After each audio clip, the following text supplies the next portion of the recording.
الحمدللہ رب العالمین والصلاة والسلام علی سید المرسلین اما بعد فاعوذ باللہ من الشیطان الرجیم بسم اللہ الرحمن الرحیم الصلاة والسلام علیک یا رسول اللہ وعلی آلک واصحابک یا حبیب اللہ الصلاة والسلام علیک یا نبی اللہ وعلی آلک واصحابک یا نور اللہ۔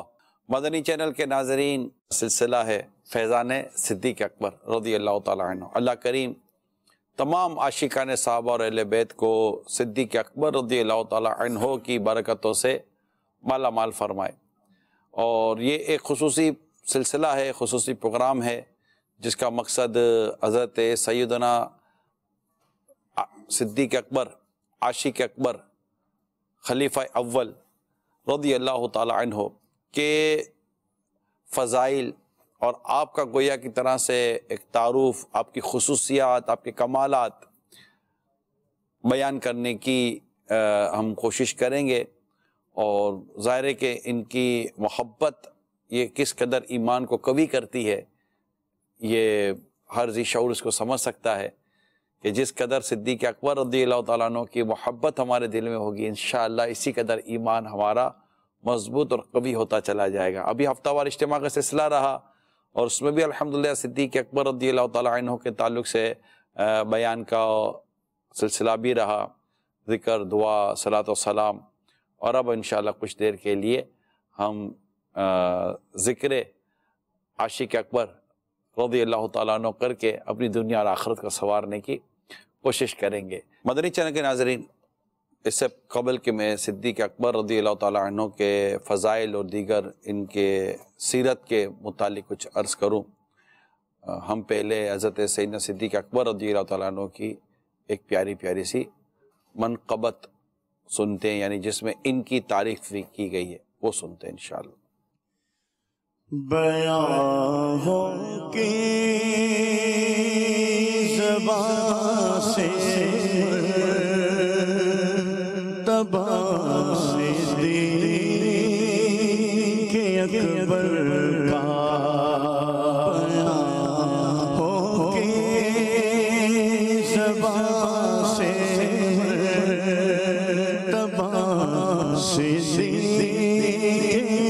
اکبر کا ہے یار غار محبوب خدا صدیق اکبر کا ہے یار غار محبوب خدا صدیق اکبر کا۔ الہی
خدا سے فضل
سلسلہ صدیق اکبر کا بنا فخر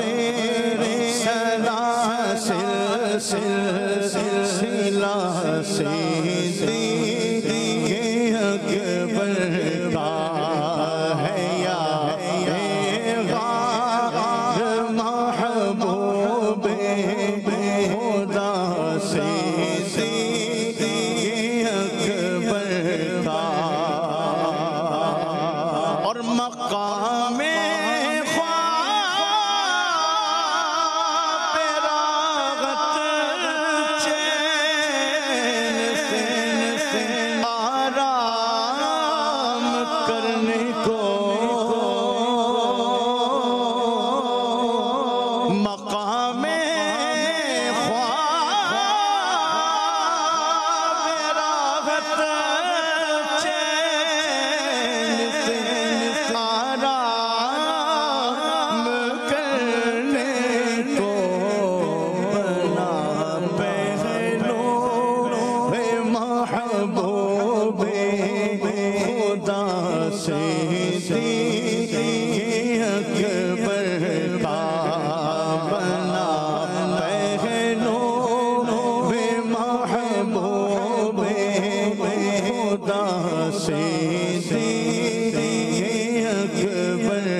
ماشاءاللہ کیا بات ہے مدینہ کی۔ اللہ کریم حضرت سیدنا صدیق اکبر رضی اللہ تعالیٰ عنہ کے فضائل سے ہم سب کو مالا مال فرمائے۔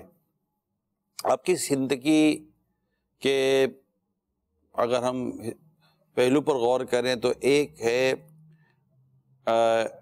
آقا صلی اللہ تعالیٰ علیہ وسلم کے اعلان نبوت سے پہلے آپ کی زندگی کا ایک انداز کہ نبی پاک صلی اللہ تعالیٰ علیہ وآلہ وسلم سے آپ کا تعلق اس وقت سے قائم ہے جب نبی پاک صلی اللہ تعالیٰ علیہ وسلم نے اعلان نبوت نہیں فرمایا تھا، سفر بھی ساتھ رہا اور کافی انہوں نے نبی پاک صلی اللہ تعالیٰ علیہ وسلم کی خوبیاں دیکھ لی تھی حضرت صدیق اکبر رضی اللہ تعالیٰ عنہ نے۔ گویا کہ یوں کہہ سکتے ہیں کہ آپ صرف انتظار کر رہے تھے کہ کب اعلان نبوت ہوتا ہے، اور اعلان نبوت ہوتے ہی یعنی نبی پاک صلی اللہ تعالیٰ علیہ وسلم نے جو ہی نبوت کا اعلان فرمایا، صدیق اکبر رضی اللہ تعالیٰ عنہ ایمان لے آئے۔ اب ایمان مردوں میں ایمان لانے میں سب سے پہلے ہیں۔ اچھا، آپ کی ایک بڑی اور خوبی ایک یہ ہے صدیق اکبر رضی اللہ تعالیٰ عنہ کی کہ آپ کی چاروں پشتیں جو ہے نا وہ صحابہ کرام، وہ صحابیت کا شرف آئی ہوئی ہیں، چاروں پشتیں، یعنی کہ والد جو سمجھے کہ صدیق اکبر کے والد خود آپ صدیق اکبر، آپ کی اولاد کی اولاد، یعنی پوتا بھی صحابی ہے رضی اللہ تعالیٰ عنہ. تو یہ آپ کی خصوصیت ہے کہ آپ کی 4 پشتے جو ہیں وہ سرکار صلی اللہ تعالیٰ علیہ وسلم پر یعنی کہ صحابی ہیں، اور یہ بڑا یہ آپ کی خصوصیت ہے. تو یوں حضرت صدیق اکبر رضی اللہ تعالیٰ عنہ کا ایک اپنا خاص مقام ہے، خاص مرتبہ ہے. اور میں آپ کے سامنے اس وقت کچھ چیزیں بیان کروں گا انشاءاللہ. صدیق اکبر رضی اللہ تعالیٰ عنہ کی خاص محبت بھی اللہ نے چاہا تو دل میں پیدا ہوگی، آپ کی عظمت بھی دل میں پیدا ہوگی، آپ کی محبت بھی دل میں پیدا ہوگی. حضرت سیدنا ابو یحییٰ حکیم بن سعد رضی اللہ تعالیٰ عنہ سے روایت کرتے ہیں کہ میں نے امیر المومنین حضرت سیدنا مولا علی شیر خدا کرم اللہ تعالیٰ وجہ الکریم اللہ کی قسم اٹھا کر کہتے ہوئے سنا. یعنی مولا علی اللہ کی قسم لے کر ارشاد فرماتے ہیں کہ ابو بکر کا لقب صدیق آسمان سے اتارا گیا. یعنی اس کو آپ اس حدیث پاک سے بھی سمجھیں کہ حضرت سیدنا ابو ہریرہ رضی اللہ تعالیٰ عنہ روایت کرتے کہ نبی اکرم صلی اللہ تعالیٰ علیہ وسلم نے ارشاد فرمایا شب معراج میں نے ہر آسمان پر اپنا نام یوں لکھا ہوا دیکھا، محمد اللہ کے رسول ہیں اور ابو بکر میرے خلیفہ ہیں. یہ کنز العمال کی میں نے آپ کے سامنے حدیث بیان کی. تو اس سے ہمیں صدیق اکبر رضی اللہ تعالیٰ عنہ کی جو صدیقیت ہے اور جو نام ہے صدیق، اس کا ایک اندازہ ہوتا ہے.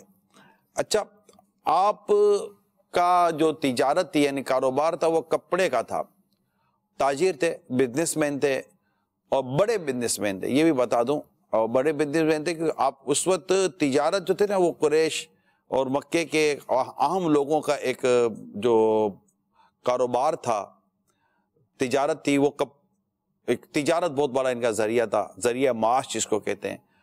اور اس میں آپ نے اپنی تجارت کے ذریعے جو مقام بنایا، کیونکہ وہ مقام بنا ایمانداری، سچائی اور اعلیٰ درجے کے اخلاق سے. کیونکہ یہ کتابوں میں بھی لکھا ہے کہ اعلیٰ اخلاق، صاف گفتگو، زبان کی سچائی، ایمانداری سے آپ نے بے حد نفع حاصل کیا. اور یہ بات آج ہمارے تاجر کمیونٹی کو سمجھنی چاہیے. صدیق اکبر رضی اللہ تعالیٰ عنہ کے جو غلام ہیں، آپ سے محبت کرنے والے، بالخصوص میں ان سے عرض کرتا ہوں کہ لکھا یہ گیا ہے کہ صاف گفتگو، اعلیٰ اخلاق، زبان کی سچائی اور ایمانداری سے آپ نے بے حد نفع حاصل کیا. یہ بات بالکل سمجھ میں آنے والی ہے.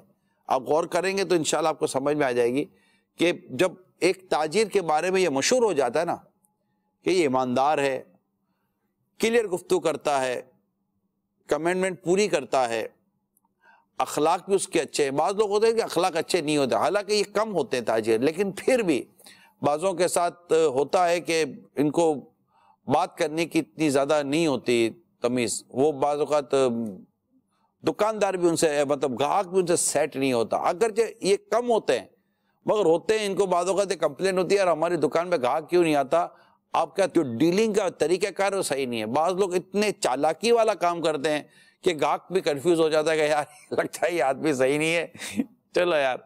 تو میری درخواست ہے، آپ کاروبار کرتے ہیں چاہے چھوٹا کرتے ہیں یا بڑا کرتے ہیں، تو گفتگو اپنی صاف کلیئر رکھیں، دھوکہ دینے والا مزاج نہ رکھیں، گھمانے پھرانے والا مزاج نہ رکھیں. یہ بیچارے بعض دکاندار ہوتے ہیں جو میں آپ کو یہ کو خواتین جو جاتی ہیں عورتیں خریداری کے لیے، ان کے ساتھ یہ بڑی مطلب کہ ڈرامہ بازی کرتے ہیں معذرت کے ساتھ. اور یہ عورتیں بھی ہیں نا اپنے آپ کو بہت چالاک سمجھتی ہیں. یہ ایسا مطلب ان کے لوگ ہم نے بس ایسا ان کو کس کر ایسا نکال لیا اور نفع بہت سستے میں نہیں لیا ہوتا آپ نے، وہ آپ کو دیکھ کر ہی زیادہ قیمت بتا چکا ہوتا ہے. تو یہ زیادہ مطلب بحث و مباحثے کرتے تو ہونا بھی نہیں چاہیے. ویسے ہی مطلب کہ اجنبی مردوں کے ساتھ کیا اتنی بحث اور اجنبی عورتوں کے ساتھ بحث کرنا. البتہ یہ کہ میری تمام تر کاروباری، بزنس کرنے والے، تجارت کرنے والے، دکانداری کرنے والوں سے میری درخواست ہے کہ ان کی صدیقیت کا صدقہ ہمیں مل جائے، ان کے سچائی کا صدقہ ہمیں مل جائے، اور ان کی ایمانداری والی تجارت کا صدقہ ہمیں مل جائے. یقین مانے بازار ہمارے جو اس وقت مطلب کہہ سکتے ہیں بہت بے ایمانی ہے، ہمارے بازار میں بہت بے ایمانی ہے. یعنی ڈر لگتا ہے کاروبار کرتے ہوئے، کسی سے چیز لیتے ہوئے کہ یار یہ صاف دے گا نہیں دے گا، گھر جا کر یہ چیز نکلے گی نہیں نکلے گی۔ بعض اوقات تو آئٹم کا بھی ڈاؤٹ ہوتا ہے کہ پتہ نہیں آئٹم بھی گھر سے پوری نکلے گی کہ نہیں نکلے گی، کیونکہ اب تو مطلب بڑی بڑی پرچیزنگ کے ساتھ یہی پرابلم ہو جاتا ہے۔ تو مہربانی کریں، سچائی اختیار کریں۔ سچ کی تعریف میں آپ کو بیان کرتا ہوں۔ سچ کی تعریف یہ حقیقت کے مطابق قول اور فعل کا ہونا سچ ہے، جبکہ واقع کے خلاف قول و فعل کا اظہار یہ جھوٹ ہے۔ سچ بولنے کی عادت بنانے کے لیے ضروری ہے کہ ہمیشہ جھوٹ سے بچا جائے۔ کہتے ہیں بظاہر بندہ یہ سمجھتا ہے کہ ایک بار کے جھوٹ سے کچھ نہیں ہوگا، مگر یہی ایک بار کا جھوٹ سچ کی تمام بنیادوں کو کھوکھلا کر دیتا ہے۔ یعنی ایک بار کسی کے شخص کے بارے میں یہ مشہور ہو جائے کہ جھوٹ بولتا ہے، میں آپ کو بتا رہا ہوں، وہ سچ بھی بولتا ہے نا تو یقین نہیں آتا۔ یہ جھوٹ کی بڑی خرابی ہے۔ اور بعض دکاندار یہ سمجھتے ہیں کہ یار ایک بار دے کر، ایسا نہیں کرے۔ ایمانداری سے آپ کا گاہک بھی پکا ہوگا، آپ کا کسٹمر پکا ہوگا، آپ کی سچائی سے آپ کا کسٹمر پکا ہوگا۔ بات کریں سیدھی، بات کریں سچی، بات کریں کھری، اور اگر اس میں کوئی خرابی ہے، جو بھی چیز آپ بیچ رہے ہیں کوئی خرابی ہے تو مہربانی کر کے بتا دے کہ یہ خرابی ہے۔ یہ ہاتھ میں دبا لینا اور پاؤں کے نیچے دبا لینا یا کسی اور طرف رکھ لینا صاف چیز ہے۔ جب پھل بیچیں یا کھانے پینے کی چیز بیچیں یا پہننے اوڑھنے کی چیز بیچیں اور استعمال کی کوئی چیز بیچیں، میری آپ سب سے درخواست ہے مہربانی کریں اپنے آپ پر رحم کریں۔ کیوں جھوٹ بول کر، دھوکہ دے کر، کسی مطلب کو فریب دے کر، کسی کا نقصان پہنچا کر آپ اپنا فائدہ کیسے کر سکتے ہیں؟ نہیں کر سکتے۔ پلیز میری آپ سب سے درخواست ہے۔ اسی طرح کوئی بھی سچ بولیں۔ آپ سچے تھے، صدیق اکبر رضی اللہ تعالیٰ عنہ یہ سچے تھے، قول میں سچے تھے، فعل میں سچے تھے، ہر چیز میں آپ سچے تھے۔ بلکہ صدیق اکبر کے بارے میں لکھا ہے کہ آپ رضی اللہ تعالیٰ عنہ نے ہر معاملے میں صداقت کا عملی مظاہرہ فرمایا۔ صدیق اکبر رضی اللہ تعالیٰ عنہ کو صدیق اکبر کیوں کہتے ہیں؟ اکبر بڑا، یعنی آپ نے ہر معاملے میں صداقت کا عملی مظاہرہ فرمایا، حتیٰ کہ واقعہ معراج اور آسمانی خبروں وغیرہ جیسے معاملات کے جن کو اس وقت کسی کی عقل نے تسلیم نہیں کیا، ان میں بھی آپ نے فوراً تصدیق فرمائی۔ سرکار صلی اللہ تعالی علیہ وسلم کے تمام معاملات میں جیسی تصدیق آپ نے کی ویسی کسی نے نہ کی، اس لیے آپ کو صدیق اکبر کہا جاتا ہے۔ تو ایک کاش میرا یہ جو بیان کا شروع کا جو حصہ ہے وہ اس کو سمجھنے کی اللہ تعالیٰ ہمیں توفیق عطا فرمائے کہ سچ، گھر میں بھی سچ، نہیں کاروبار کے لیے خالی نہیں کہہ رہا، ظاہر ہے ایک گھر پہ اسلامی بھائی اور فیملیز بیٹھو سنو دیکھ رہی ہوتی ہیں، اب سچ بولے۔ بیوی بھی اگر ایک بار جھوٹ بولتی ہے نا اپنے شوہر کے ساتھ، پھر سچ بھی بولتی ہے نا تو وہ زندگی بھر کے لیے پرابلم ہو جاتا ہے کہ اس کو یقین نہیں آتا کہ سچ بول رہی ہے کہ جھوٹ بول۔ یہ جھوٹ کی نحوست میں بیان کر رہا ہوں، یہ جھوٹ کی بہت بڑی نحوست۔ ایک بار انسان زندگی میں جھوٹ بول دیتا ہے اور اس کا جھوٹ پتہ چل گیا کہ یہ جھوٹا ہے، چاہے آپ جاب کرتے ہیں، گھر ہیں، بچہ ہے، بچہ بھی جب جھوٹ بولتا ہے نا تو بعد میں سچ بھی بولتا ہے تو دیکھو سچ بتاؤ کیا بات ہے۔ اب بار بار والد صاحب پوچھتے ہیں دیکھو سچ بتاؤ کیا بات ہے، امی پوچھتی ہے سچ بتاؤ، نہیں سچ بتاؤ، امی میں سچ بول رہا ہوں، نہیں آپ نے اس دن بھی جھوٹ بولا تھا، یہ اب جملہ آتا ہے، نہیں آپ نے اس دن بھی جھوٹ بولا تھا۔ کیوں بھائی، کیوں کہا گیا امی ابو نے، کیوں کہا آپ نے اس دن بھی جھوٹ بولا؟ آپ نے جھوٹ بولا تھا۔ جھوٹ نہ بولے، سچ بولے۔ میرے غوث پاک رضی اللہ تعالیٰ عنہ نے سچ بولا کہ میرے پاس اتنے درہم ہے، اتنے دینار ہے، اتنی رقم ہے، توبہ کی توفیق مل گئی آپ کی سچائی کی برکت سے۔ اسی طرح اولیاء کرام کی زندگیوں کا آپ جائزہ لیں، یعنی اللہ کا نیک بندہ سچی بولے گا نا، جھوٹ بول کے کوئی اللہ کا نیک بندہ تھوڑی بن سکتا ہے۔ تو اللہ کے حضور بھی جھوٹ کی وجہ سے مطلب اللہ کی ناراضی، اور دنیا میں بھی جھوٹ کی وجہ سے ذلت و رسوائی۔ تو میری آپ سب سے درخواست سچ بولے۔ سچ بولنے سے سم ٹائم آپ دقت میں آ سکتے ہیں، کچھ رکاوٹ آ سکتی ہے کہ یار یہ پھنس گئے، لیکن یقین مانے سچ بول کر اب ہو سکتا ہے وقتی طور پر آپ کے لیے کوئی آزمائش آ جائے، لیکن سچ کی وجہ سے جو آپ کے لیے آگے راحت اور آسانی آئیں گی نا، اس کا آپ اندازہ نہیں کر سکتے. اور جھوٹ کی وجہ سے وقتی طور پر بندہ نکل جاتا ہے، لیکن آگے جا کے اتنی تنگ گلی میں پھنس جاتا ہے کہ پھر اس کے پاس جگہ نہیں ہو، راستہ نہیں ہوتا. جھوٹا آدمی بار بار پھنستا رہتا ہے. آپ کسی سے کوئی بات کرے، بھائی کیوں لیٹ ہو گئے، اب وہ سوچے گا میں کیا کہانی بناؤں، اب وہ کہانی بنائے گا، کہانی بنی تھوڑے سے کہ وہ دوبارہ کو بات آئے گی، یار اس دن اب لیٹ کیوں ہوئے تھے، اب وہ دوبارہ اب یہ کیا سوچ رہا ہے، یا میں نے لاسٹ ٹائم کیا کہانی بنائی تھی. اگر وہ واقعہ ہی بیان کرنا تھا جس وجہ سے لیٹ ہوا تھا تو اتنا سوچنے کی ضرورت نہیں تھی، سیم واقعہ تھا. لیکن ایسے موقع پر بار بار آدمی سے پوچھا جائے نا، جھوٹے آدمی سے، تو ہر بار کا اس کا اسٹیٹمنٹ چینج ہوتا چلا جاتا ہے. اس سے سامنے والے کو عموماً اندازہ ہوتا ہے کہ یار یہ آدمی تو جھوٹ بول رہا ہے، غلط بیان نہیں کر رہا ہے. تو جھوٹ نہیں بولنا چاہیے. جھوٹے آدمی کے لیے معاشرے میں جگہ نہیں ہے. پتہ چل جاتا ہے کہ یہ آدمی جھوٹا ہے، اس کے اوپر اعتماد ختم ہو جاتا ہے. تو صدیق اکبر رضی اللہ تعالیٰ عنہ کی صدیقیت کا اللہ ہمیں صدقہ نصیب فرمائے، اور ہم ہمیشہ ہمیشہ ہمیشہ سچ سچ اور صرف سچ بولنے کی عادت پیدا کریں. صدیق اکبر رضی اللہ تعالیٰ عنہ کے مزید میں آپ کو فضائل بیان کرنے جا رہا ہوں انشاءاللہ.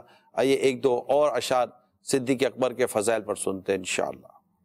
صلو الحبیب صلی اللہ تعالی علیہ وسلم. صلی اللہ علیہ وسلم. صلاۃ و سلام علیک یا سیدی یا رسول اللہ. یقیناً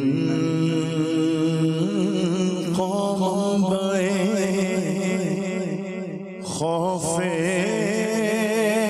خدا صدیق اکبر ہے.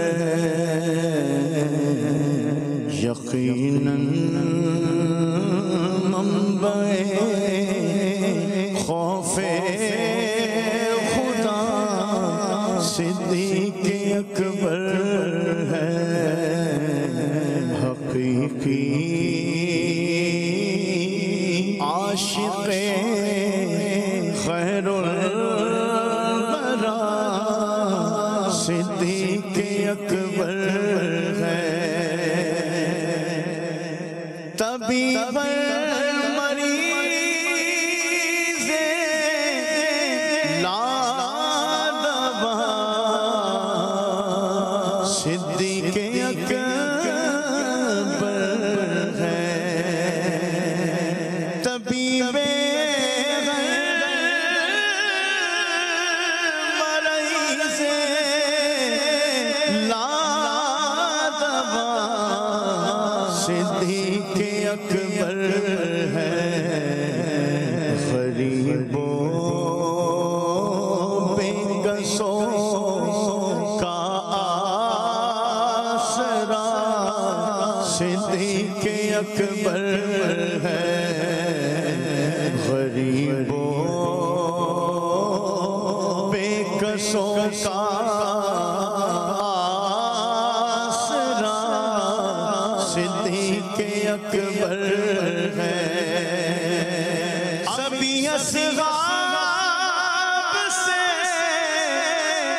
بڑھ کر مقرب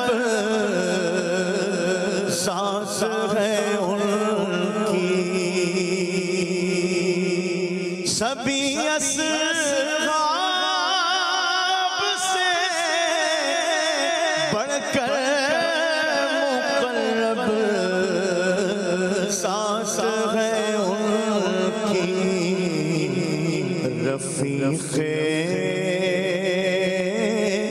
سرور ارض و سما صدیق اکبر ہے. رفیق سرور ارض و سما صدیق اکبر ہے. نہ گھبرا گناہگاروں تمہارے حشر میں حامی.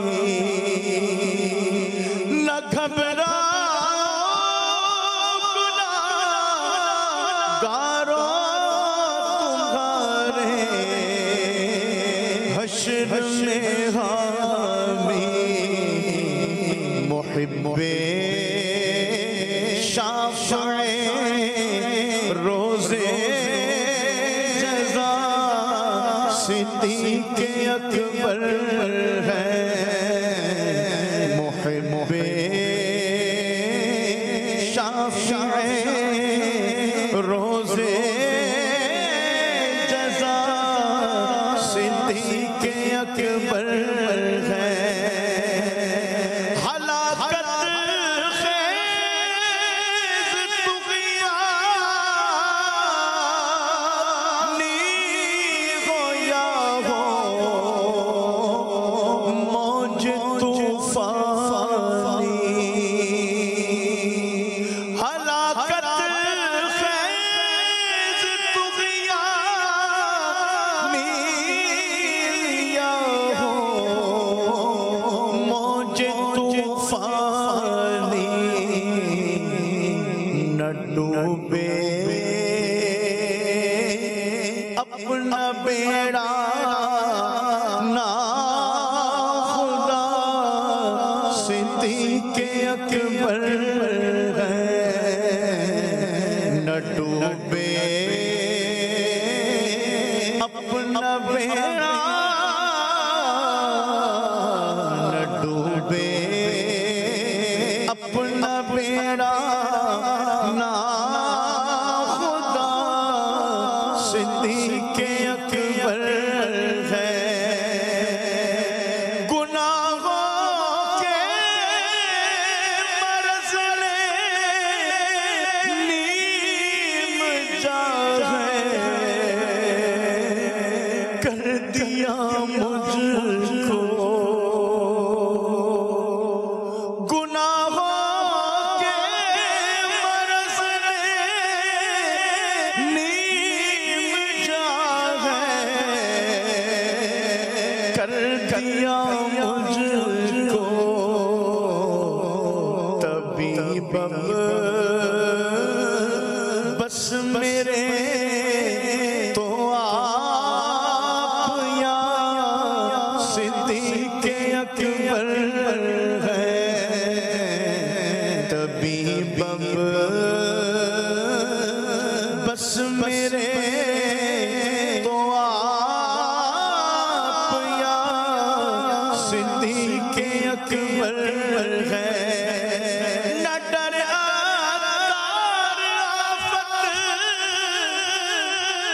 سے خدا کی خاص رحمت سے نہ ڈر آفت سے خدا کی خاص رحمت سے نبی والی تیرے مشکل کشا صدیق اکبر ہے نبی والی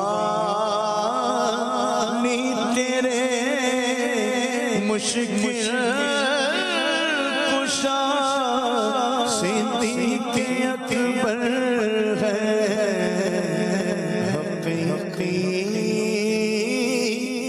عاشق خیر الورا صدیق اکبر ہے ماشاءاللہ کیا بات ہے میرے آقا صدیق اکبر رضی اللہ تعالیٰ عنہ کی۔ روایت میں ہے کہ حضرت سیدنا صدیق اکبر رضی اللہ تعالیٰ عنہ سے پوچھا گیا کیا آپ نے زمانہ جاہلیت میں کبھی شراب پی ہے؟ فرمایا میں اللہ کی پناہ مانگتا ہوں۔ جب وجہ پوچھی گئی یعنی میں اللہ کی پناہ مانگتا ہوں کہ آپ نے شراب نہیں پی تھی، وجہ پوچھی گئی تو ارشاد فرمایا میں اپنی عزت اور غیرت کی حفاظت کے لیے شراب نہیں پیا کرتا تھا۔ بہت اعلیٰ درجے کا جواب ہے۔ وہ زمانہ جاہلیت، یہ اس دور کی بات ہے جب شراب حرام نہیں تھی، جب شراب حرام نہیں تھی اور شراب پی جاتی تھی، جس طرح ہم آج کل کولڈ ڈرنک وغیرہ پیتے ہیں، ٹھیک ہے، تو شراب حرام نہیں تھی، شراب کی بھی حرمت نہیں تھی۔ تو یہ وجہ پوچھی گئی تو آپ نے فرمایا میں اپنی عزت اور غیرت کی حفاظت کے لیے شراب نہیں پیا کرتا تھا، کیونکہ جو شراب پیتا ہے اس کی عزت و غیرت دونوں ضائع ہو جاتی ہے. جو شراب پیتا ہے اس کی عزت و غیرت دونوں ضائع ہو جاتی ہے. جب سرکار صلی اللہ تعالیٰ علیہ وآلہ وسلم کو اس بات کا علم ہوا تو آپ نے 2 مرتبہ ارشاد فرمایا ابو بکر نے سچ کہا، ابو بکر نے سچ کہا. یہ بہت اہم بات میں نے ابھی آپ کے سامنے بیان کی ہے کہ عزت و غیرت دونوں شراب پینے کی وجہ سے ضائع ہو جاتی ہے. یہ میں نے خاص آپ کا یہ سیرت کا پہلو لیا ہے کہ بدقسمتی کے ساتھ آج شراب جس قدر عام ہوتی چلی جا رہی ہے، معذرت کے ساتھ مدنی چینل کے ناظرین کے بیان سے باہر ہے. دیکھیں خاص فیملیز ہیں، خاص خاندان ہیں، اور اس میں ایک تعداد ہے کہ جہاں الحمدللہ شراب کا گزر نہیں ہے. ہاں یہ نہیں ہے، بالکل نہیں ہے، لیکن وہ جس تیزی کے ساتھ شراب بڑھ رہی ہے نا، اور لوگ شراب پی رہے بدقسمتی کے ساتھ، اور ملک و بیرون ملک جس طرح شراب کی سپلائی بڑھ رہی ہے، شراب کی ایڈورٹائز بڑھ رہی ہے، شراب پینے کا رجحان بڑھ رہا ہے، خوشی میں، غمی میں، شادی میں، حتیٰ کہ کوئی حادثاتی ایسا واقعہ ہو جائے تو جناب وہ غم میں نڈال ہو کر پھر شرابیں پینا شروع کر دیتے ہیں. تو شراب یہ بندے کی عزت و غیرت دونوں کو برباد کر دیتی ہے کہ شراب پینے والا نہ ماں کی عزت کرتا ہے، نہ باپ کی عزت کرتا ہے، نہ بہن کی عزت کرتا ہے، نہ بیوی کی عزت کرتا ہے، نہ اس کی کوئی عزت ہوتی ہے. شراب پینے والے کی کوئی عزت نہیں ہوتی، وہ بے غیرتی پر اتر آتا ہے. اور یہ وہ اس سے عمل ہوتے ہیں کہ مت پوچھیے بات.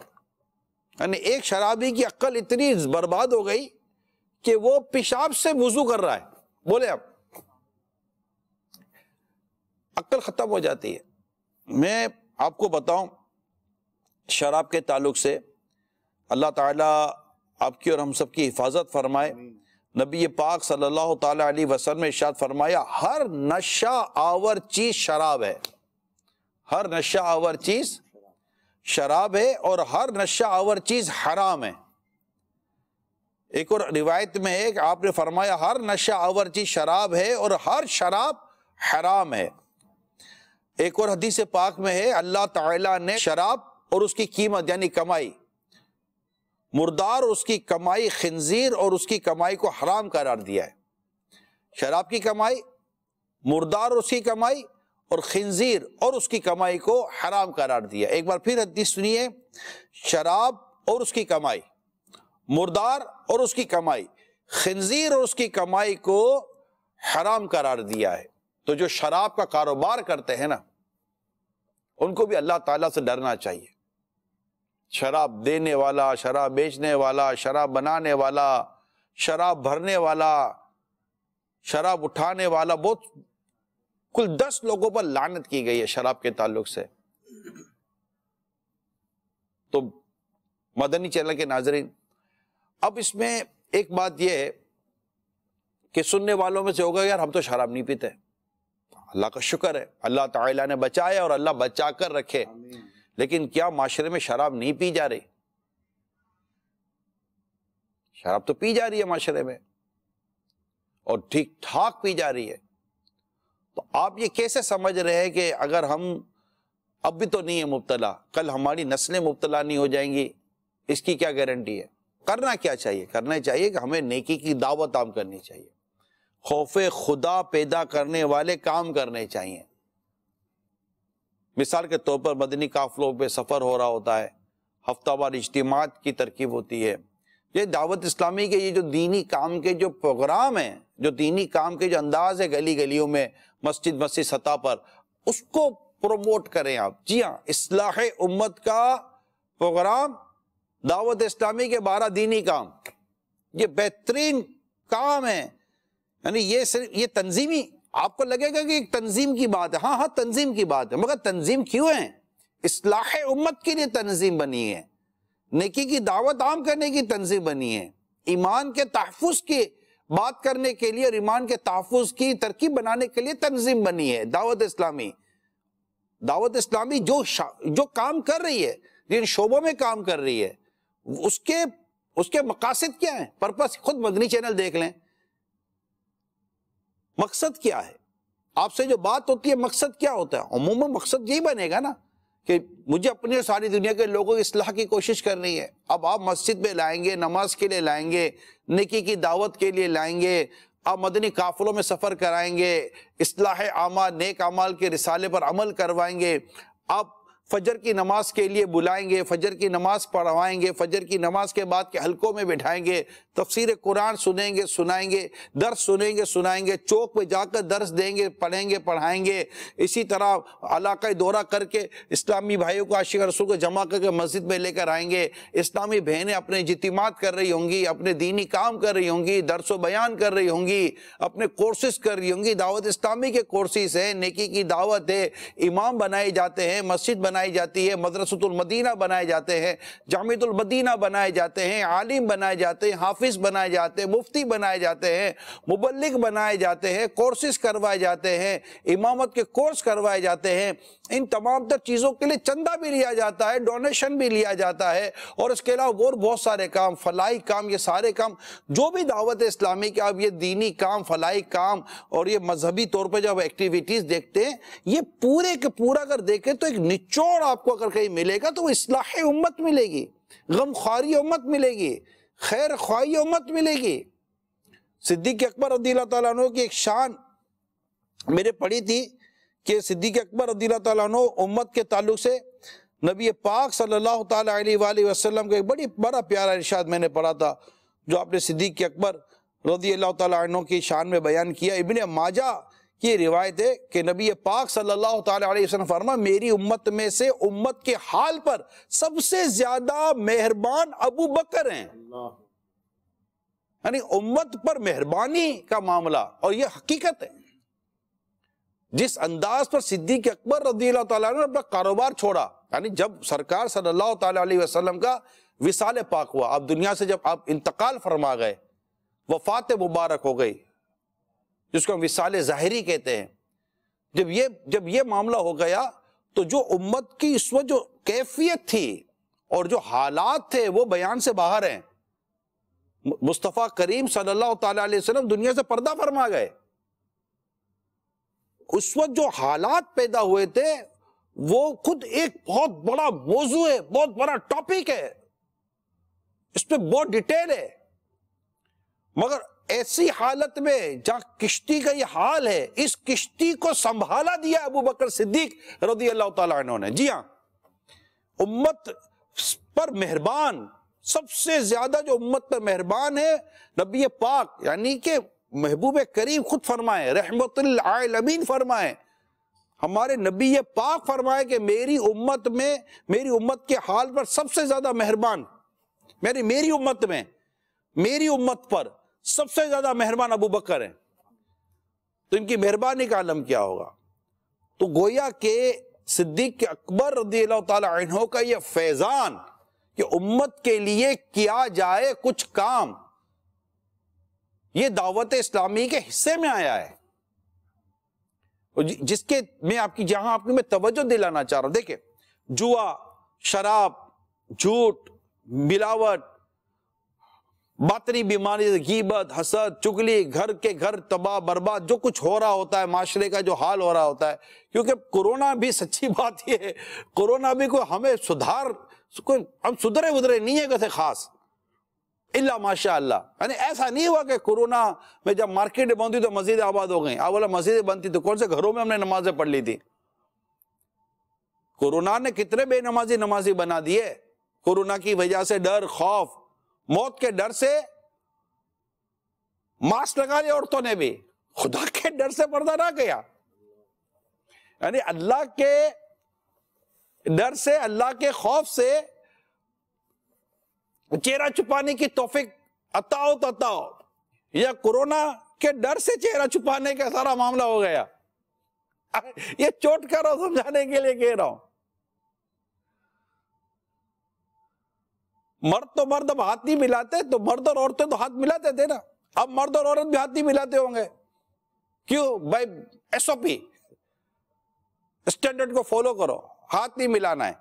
تو مرد اور عورتیں نہیں، ہاتھ اجنبی مرد اجنبی عورت ہاتھ نہیں ملاتے ہوں گے نا، مرد مرد ہاتھ نہیں ملا رہے تو مرد اور عورت کہاں سے ہاتھ ملا رہے ہوں گے؟ ٹھیک ہے، اب اجنبی مرد اجنبی عورت کا ہاتھ ملانا یہ بھی ناجائز، اللہ اور اس کے رسول کے حکم پر نہ چھوڑا، کورونا کے ڈر نے چھڑوایا۔ ایسے کتنے کام ہیں آپ مجھے بتائیے جو کورونا کے ڈر سے بندے نے چھوڑے ہیں، مگر اللہ کے ڈر سے نہ چھوڑا۔ کورونا سے بچائے کون سوائے اللہ کے؟ اللہ کے سوا کون ہے جو کورونا کی آفت سے آپ کو مجھے بچا سکتا ہے؟ اللہ اسے دنیا سے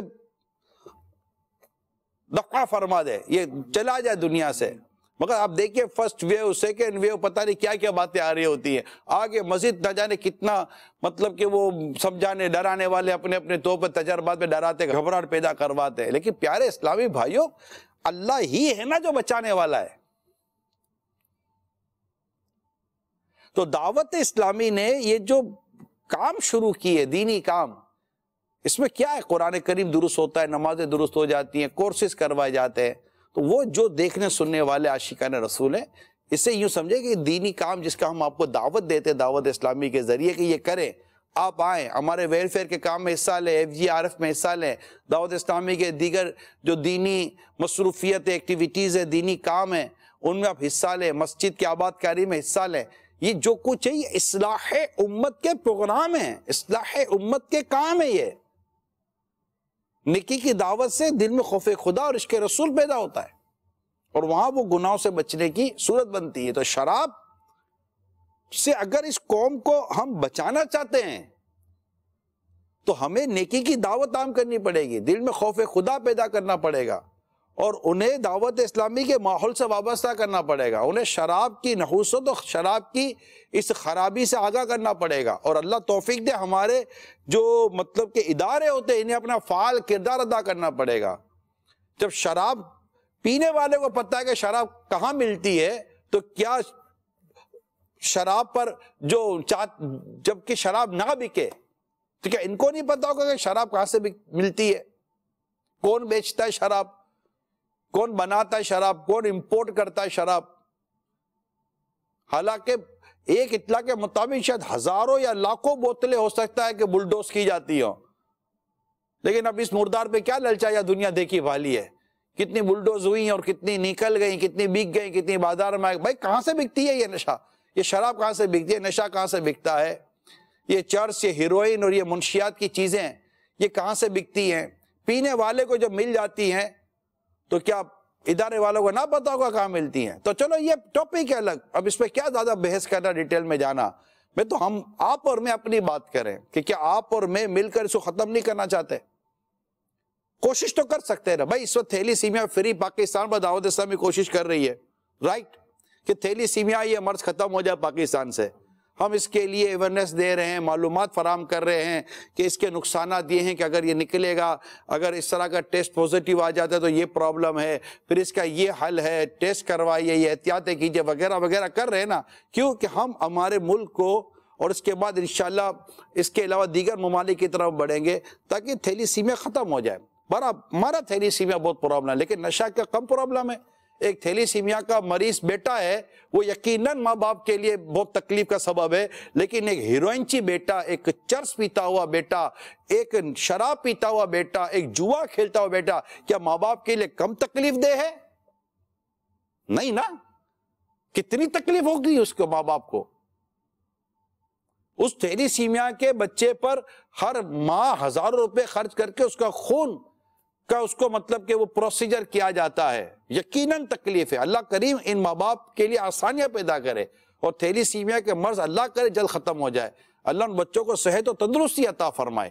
ہماری تو دعا ہے، ہم تو کوشش کر رہے ہیں، لیکن میں آپ کو عرض کر رہا ہوں کہ 10 12 15 ہزار یا جو بھی جتنا بھی خرچ ہوتا ہے یہ بھی ایک تکلیف ہے، لیکن یہ جو شراب پیتا لڑکا ہے یا شراب پیتی اولاد ہے یا شراب پیتا شوہر ہے یا خدا نہ قدر نشہ کرتی بیوی، نشہ کرتی بچی، نشہ کرتی بیٹی ہے، کیا آپ کو نہیں لگتا کہ یار یہ خاندان یہ کتنا اذیت و تکلیف ہوگا، یہ ماں باپ کتنی اذیت و تکلیف ہوتے ہوں گے؟ کیا ہمیں نہ لگا؟ ہو ڈیفینیٹ ہوتا ہوگا۔ ارے کس کے ماں باپ کو خوشی ہوتی ہے کہ اس کا بیٹا شرابی ہوگا؟ کس کے ماں باپ کو خوشی ہوگی اس کا بیٹا ہیروئن پیتا ہو، چرس پیتا ہو یا دیگر نشہ کرتا ہو؟ ماں باپ کے لیے تو مطلب یہ رونے کا مقام ہوتا ہے، وہ دل، وہ مطلب خون کے آنسو روتے ہیں ایسے والدین، یا جن کا شوہر اس طرح مطلب کہ برائی مبتلا ہو جائے، وہ بیوی کس قدر اذیت کا شکار ہے، وہ اس کی اولاد کس قدر اذیت و بدنامی کے قریب ہوتی ہے کہ یار ہم کو کس کا بیٹا، کس کی اولاد کہا جائے گا، ہے یا نہیں ہے؟ اب یہ جو پرابلمس میں آپ سے ڈسکس کر رہا ہوں، اب اس کا حل کیا ہے یار؟ حل نیکی کی دعوت نہیں تو آپ مجھے بتائیں کیا حل ہے؟ اگرچہ ادارے مضبوط ہو جاتے، ادارے ایمانداری سے کام کرتے، جو بے ایمانی کرتے میں ان کا کہتا ہوں، جو بددیانتی کرتے میں ان کا کہتا ہوں، جو خیانت کرتے میں ان کا کہتا ہوں، جو ذمہ داری پوری نہیں کر رہے ہوتے میں ان کو کہہ رہا ہوں، اسی طرح جو یہ اپنا کام پورا نہیں کرے میں ان کو کہہ رہا ہوں، اگر یہ کر رہے ہوتے اور تمام میڈیا ڈپارٹمنٹ مل کر ایک تحریک چلاتی اور ایسی کمپیننگ چلتی کہ جناب کسی صورت ہمارے یہاں شراب یا نشہ اس طرح کی چیزیں نہیں ہوں گی، اسلامی جمہوریہ پاکستان میں بیٹھ کر میں اپنے ملک کی بات کر رہا ہوں نا، اپنے وطن عزیز کی بات کر رہا ہوں، کہ جس ملک کے نوجوان نشے اور شراب کی لت میں جس کے قدم لڑکھڑاتے ہوں، ارے جو خود کو نہیں سنبھال سکے گا وہ ملک اور اپنے گھر کو کیا سنبھالے گا؟ وہ قوم و ملت کی کیا خدمت کر سکے گا؟ وہ دین اسلام کے لیے کیا کام کر سکے گا؟ جو خود کھڑا نہیں رہ سکتا وہ اپنے گھر کو کیا کھڑا رکھے گا؟ جس کے خود قدم میں طاقت نہیں ہے وہ کسی کے اندر کیا، کسی کو کیا ہمت دے سکے گا؟ ہمیں اپنی نسلوں کو بچانا ہے پیارے اسلامی بھائیو۔ آج صدیق اکبر رضی اللہ تعالیٰ عنہ کی اس رات میں آپ سب سے درخواست کرتا ہوں، مہربانی کریں، اپنی سستی کو ہم ختم کریں۔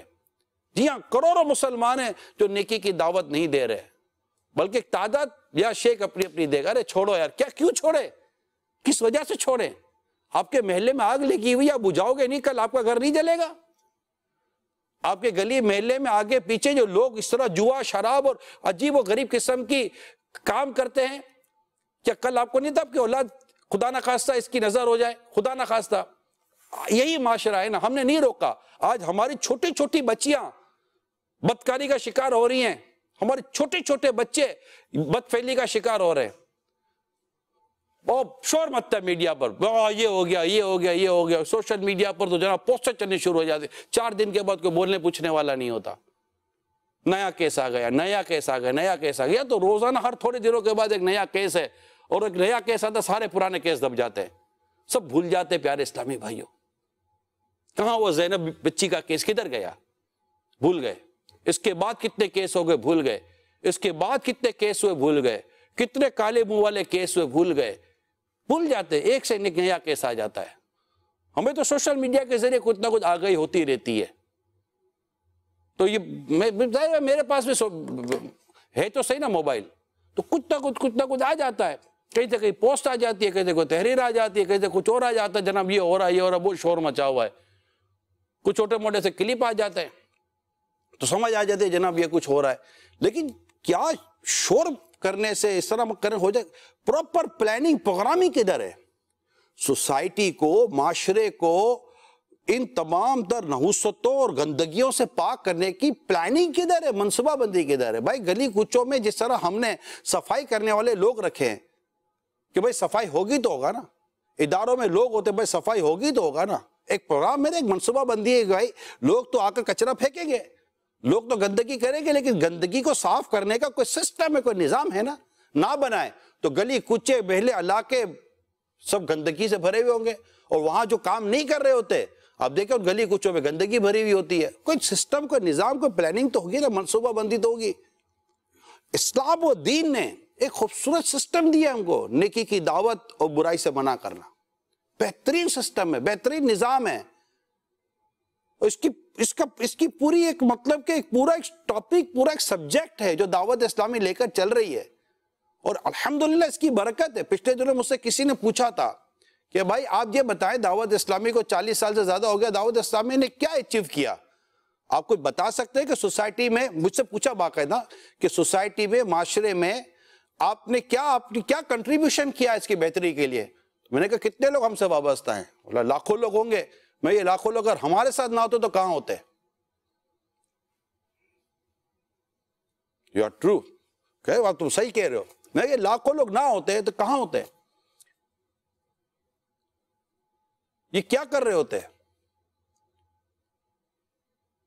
اور کتنا مطلب کہ وہ کہ کہتے ہیں نا کہ وہ قومی مفاد میں پرابلم کریٹ ہو رہا ہوتا. دعوت اسلامی نے ملک نہیں دنیا بھر کے کئی ملکوں کے اندر اپنی کنٹریبیوشن کی ہے. یہ دینی کام جو ہم دعوت اسلامی کی 12 دینی کام گنتی کرواتے ہیں نا، اس کے علاوہ جو ہمارے ادارتی کام ہیں، جامعۃ المدینہ، مدرسۃ المدینہ، دار المدینہ، یہ جناب ریہیبلیٹیشن سینٹر جو معذور بچوں کے لیے ہے، کراچی کا جو DHA ڈیفینس ہے، وہاں پر اسلامی بہنوں کے لیے کورسز کرنے کے لیے جو ادارہ قائم کیا گیا ہے الحمدللہ، فیضان ایجوکیشن نیٹ ورک کے تحت، جہاں اسلامی بہنوں کے لیے کورسز ہوں گے، اور بڑے خوبصورت کورسز وہاں پر اللہ نے چاہا تو ہوں گے، اور بڑے سٹینڈرڈ اور بڑے طریقہ کار کے ساتھ آپ کو اللہ نے چاہا تو پتہ چلے گا. تو یہ پروگرامنگ ہے، مساجد بنانا، مدارس بنانا، یہ اصلاح امت کے کام ہیں. اور اس کے لیے ہمیں مطلب مالی تعاون تو چاہیے ہوتا ہے. ڈیفینیٹلی آپ سمجھ سکتے ہیں، گھر نہیں چلتا ہے تنظیم کہاں سے چلے گی. مالی تعاون چاہیے ہوتا ہے، کروڑوں میں نہیں اربوں میں چاہیے ہوتا ہے. لیکن مالی تعاون کے ساتھ ساتھ، ڈونیشنز کے ساتھ ساتھ، فائنینشلی سپورٹ کے ساتھ ساتھ بہت زیادہ امپورٹنٹ ہے آپ کا ٹائم، اور خود آپ آئیں. اور صدیق اکبر رضی اللہ تعالیٰ عنہ کا وہ جو کردار پاک ہے اس کو لے. دیکھیں میں آپ کو ایک بات بتاؤں، صدیق اکبر رضی اللہ تعالیٰ عنہ کی ایک بڑی خصوصیت بتاتا ہوں میں آپ کو. صدیق اکبر رضی اللہ تعالیٰ عنہ نے کلمہ پڑھ کر آپ مسلمان ہو گئے، ٹھیک ہے، اور صحابی، عظیم صحابی، جنتی صحابی، قطعی جنتی، آقا فرما ابو بکر فی الجنہ. اتنی زبردست بشارت آپ کو نصیب ہوئی. آپ سلیم الطبع آپ کو لکھا گیا، یعنی آپ کی جو طبیعت پاک تھی نا، وہ اس بات کو گوارا نہ کرتی تھی کہ میں مسلمان ہو گیا، مجھے یہ نعمت مل گئی، لیکن میرا جن سے تعلق ہے وہ ان نعمت سے محروم رہ جائیں. آپ مسلمان ہوتے ہی آپ نے کیا کام کیا پتہ ہے؟ آپ نے نیکی کی دعوت، جو آپ کے قریب کے لوگ تھے نا، ان کو آپ نے نیکی کی دعوت دی، انہیں اسلام کی دعوت دی، حق کی دعوت دی، اور انہیں تیار کر کے رسول پاک صلی اللہ تعالی وسلم کی بارگاہ میں حاضر کرتے. میرے آقا صلی اللہ تعالی وسلم انہیں ایمان کی نعمت سے مالا مال فرما دیتے. آپ سننا چاہیں گے وہ کون کون لوگ تھے؟ چند نام میں آپ کو بتاتا ہوں، ذرا سنیے. حضرت صدیق اکبر رضی اللہ تعالی عنہ کی اسلام و دین کی اور نیکی کی دعوت کی برکت دیکھیے. نام سنیے. حضرت عثمان غنی رضی اللہ تعالی عنہ، حضرت زبیر بن عوام رضی اللہ تعالی عنہ، حضرت طلحہ بن عبید اللہ رضی اللہ تعالی عنہ، حضرت سیدنا عبد الرحمن بن عوف رضی اللہ تعالی عنہ، حضرت سعید بن ابی وقاص رضی اللہ تعالی عنہ، حضرت ابو عبیدہ بن جراح رضی اللہ تعالی عنہ، حضرت عثمان بن مظعون رضی اللہ تعالی عنہ، حضرت ابو سلمہ بن عبد الاسد رضی اللہ تعالی عنہ، اور حضرت سیدنا خالد بن سعید رضی اللہ تعالیٰ عنہ. یہ وہ تھے جنہوں نے اسلام قبول کیا، اور وہ کام ان کی مبارک زندگیوں سے سر انجام پائے. آپ دیکھیے حضرت عثمان غنی تیسرے خلیفہ، زبیر بن عوام عشرہ مبشرہ میں، سعد بن ابی وقاص عشرہ مبشرہ میں، ابو عبیدہ بن جراح رضی اللہ تعالیٰ عنہ حضرت یہ عشرہ مبشرہ میں جو مجھے یاد پڑ رہا ہے. حضرت ابو عبیدہ بن جراح امین الامت، انہیں سرکار صلی اللہ تعالیٰ وسلم نے امین الامت فرمایا.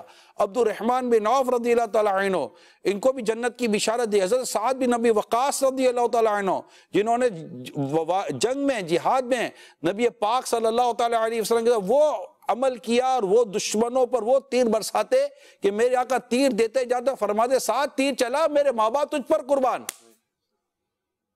یہ جنہوں میں نے آپ کو یہ نام بتا، اس کے علاوہ نظر کتنے نام. یہ حضرت صدیق اکبر رضی اللہ تعالیٰ عنہ کے اسلام و دین کی دعوت عام کرنے کی برکت سے مسلمان ہوئے.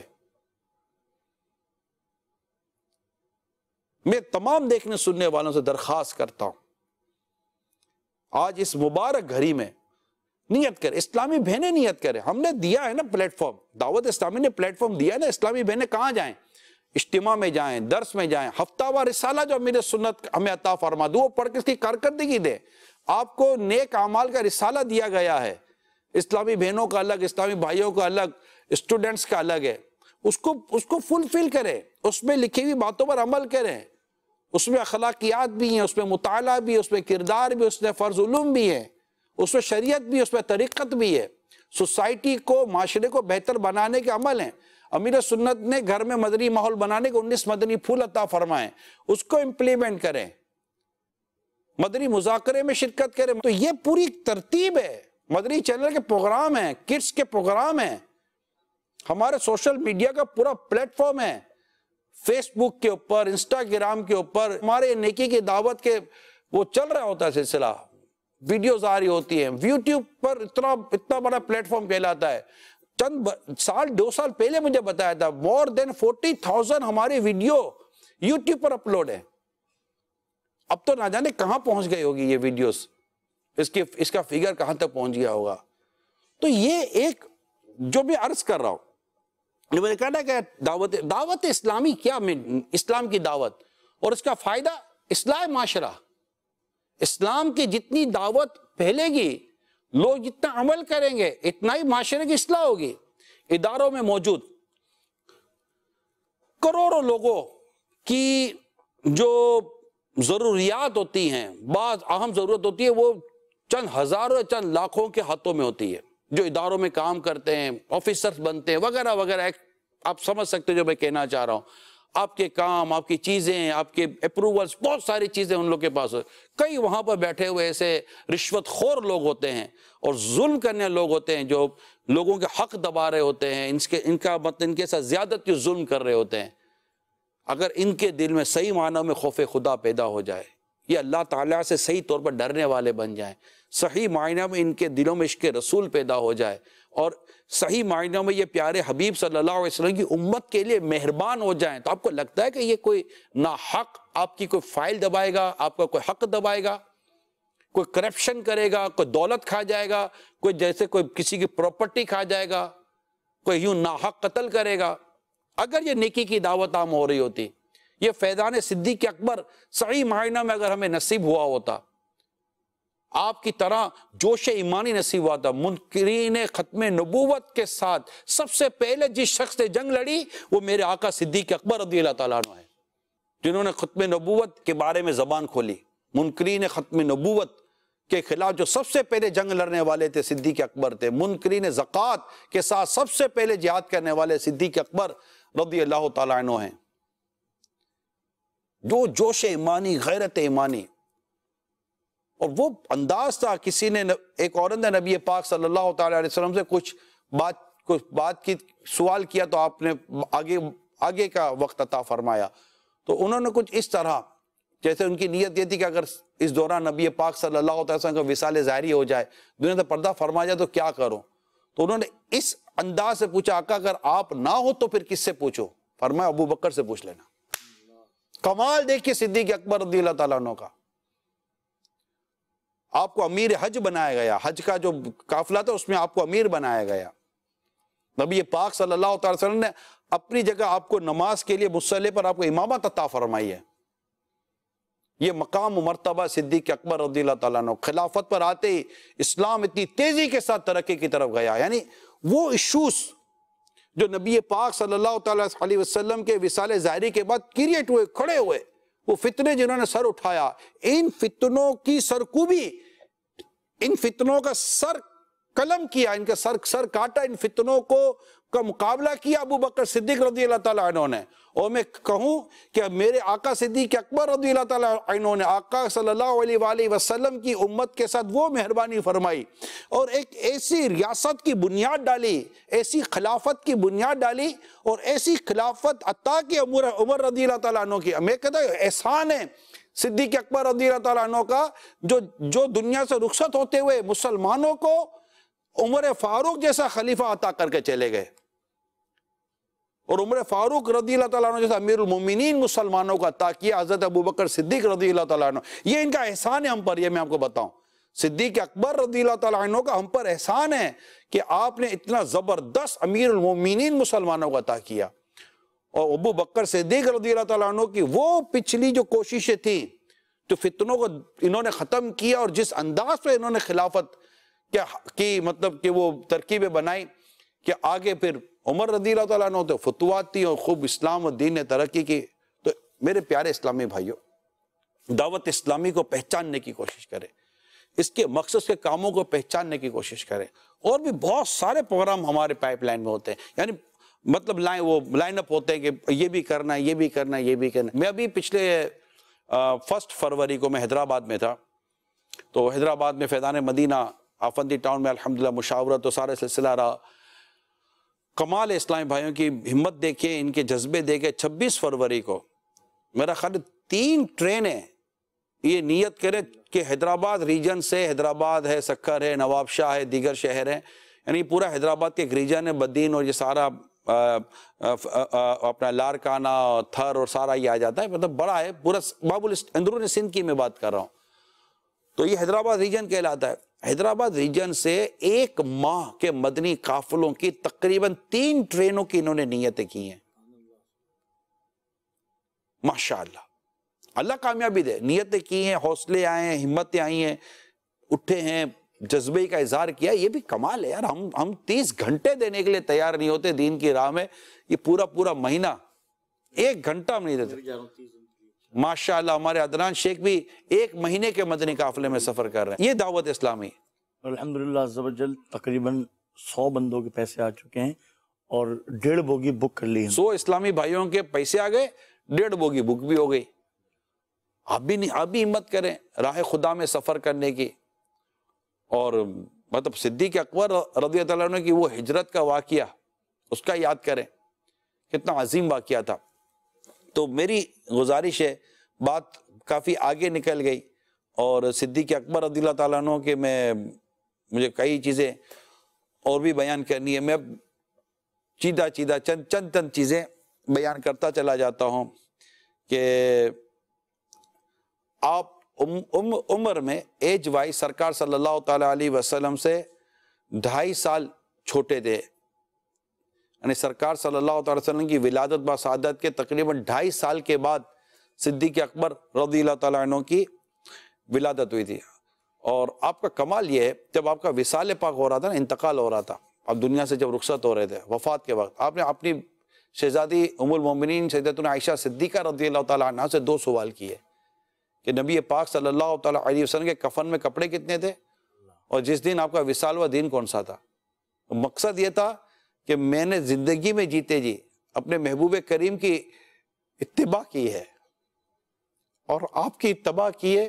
جیسا مصطفیٰ کریم کرتے تھے میں ویسا کرنے کی کوشش کرتا تھا.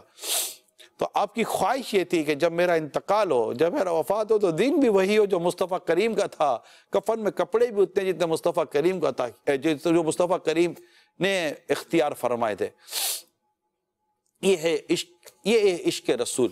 سارا گھر کا مال اسباب سب محبوب کریم کے کندھوں پہ نثار کر دینا, جو محبوب فرمائے اس کو سمجھ لینا, کیا محبوب کریم چاہتے ہیں وہ جان لینا, پہچان لینا, سمجھ لینا. اس تعلق سے دیگر صحابہ کرام کی رہنمائی کرنا کہ سرکار صلی اللہ تعالی وسلم کیا چاہتے ہیں, آپ کی خواہش کیا ہے, اس کو بہت خوب پہچانتے تھے صدیق اکبر رضی اللہ تعالی عنہ. آپ کی خوبیوں میں سے چند خوبیاں یہ بھی ہیں کہ آپ کے بارے میں روایت میں آتا ہے کہ بے کسوں کی مدد کرنے والے, صلہ رحمی کرنے والے, مقروضوں کا بار اٹھانے والے, مقروضوں کا بوجھ اٹھا دے یعنی کہ قرض ادا کر دیتے تھے, مہمان نوازی کرنے والے, مصائب, مشکلات, مصیبتوں اور پریشانیوں میں حق کی حمایت کرنے والے, یہ تھے ابو بکر صدیق رضی اللہ تعالی عنہ. اور سنیے, آپ ان صحابہ کرام علیہم رضوان میں سے تھے جنہوں نے قرآن مکمل حفظ کیا ہوا تھا. تمام غزوات میں نبی پاک صلی اللہ تعالی علیہ وسلم کے ساتھ رہے. آپ کی شان یہ ہے میرے آقا صدیق اکبر رضی اللہ تعالیٰ عنہ کی کہ آپ کو جنت کے 8 دروازے سے دعوت دی جائے گی داخل ہونے کی. یہ ان کی میں نے کہا چلے آپ کو اس کے علاوہ اور بھی بہت سارے فضائل ہیں صدیق اکبر رضی اللہ تعالیٰ عنہ کے, جو میں انشاءاللہ آپ کو بیان کرتا چلا جا رہا ہوں. اور بہتری جس پہ کرے فخر وہ بہتر صدیق بہترین جس پہ کرے فخر وہ بہتر صدیق سرورین جس پہ کرے ناز وہ سرور صدیق سرورین جس پہ کرے ناز وہ سرور صدیق بے گمان شمع نبوت کے ہیں آئینہ چاند بے گمان شمع نبوت کے ہیں آئینہ چاند یعنی عثمان و عمر حیدر و اکبر صدیق یعنی عثمان و عمر حیدر و اکبر صدیق سرورین جس پہ کرے ناز وہ سرور صدیق ایک گھر بار تو پیار میں جان بھی دے دے ایک گھر بار تو پیار میں جان بھی دے دے سانپ ڈستا رہے لیکن نہ وہ مضر صدیق